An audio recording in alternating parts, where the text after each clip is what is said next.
Hello viewers, আসসালামু আলাইকুম। আজকেও আপনাদের জন্য একটি নতুন ভিডিও নিয়ে আমি হাজির হয়েছি। আজকে যে মালটি দেখাবো সেটি হচ্ছে জিপার গুড্ডি মাল। হ্যাঁ, এই মালটি দেখানোর আগে আমি অবশ্যই একটি কথা বলে নিচ্ছি আপনাদেরকে। এই মালে অবশ্যই আমাদের মাহাজনের ছবি দেখে মালটি গ্রহণ করবেন। নকল মাল কিনে কেউ প্রতারিত হবেন না। আমরা কিন্তু প্রত্যেকটা মালের ভিতরে আমাদের মাহাজনের ছবি এবং লোগো দেওয়া থাকে। অবশ্যই আমাদের মালগুলো নেওয়ার আগে আমাদের মাহাজনের ছবি এবং লোগো দেখে নেবেন। হ্যাঁ, আরেকটি কথা হচ্ছে আমাদের এই কাজগুলো কিন্তু অনেক নিখুঁতভাবে করা হয়। আপনাদের সুবিধার্থে আমি এই মালগুলো খুলে দেখাবো। এখানে কিন্তু আমরা 6টি কালার দিয়ে থাকি। 2 পিস করে 6টি কালার পেয়ে যাবেন। প্রথমত আমরা যেই কালারটি দিই সেটি হচ্ছে বাঙ্গি কালার।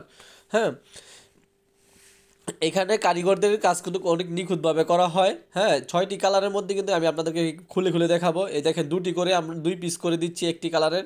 হ্যাঁ, এখানে টোটাল 5টি কালার, 6টি কালার, সরি, 6টি কালার। এই দেখেন, আমি খুলে দেখাচ্ছি। তো আমি আবারও একটি কথা বলে নিচ্ছি আপনাদেরকে, আমি বারবার বলে দিতেছি। বলার কারণ হচ্ছে কেউ নকল হতে সাবধান। এই যে দেখেন, আমাদের মাহাজনের প্রত্যেকটি মালের মধ্যে মাহাজনের ছবি দেওয়া থাকে। অবশ্যই ছবি দেখে আমাদের মাহাজনের মালটি গ্রহণ করবেন। হ্যাঁ, নকল মাল কিনে কেউ প্রতারিত হবেন না। আশা করি সবাই বুঝতে পারছেন। আপনাদের জন্য সামনে আমি আরও নতুন মালের ভিডিও নিয়ে হাজির হব। এ পর্যন্ত সবাই ভালো থাকবেন।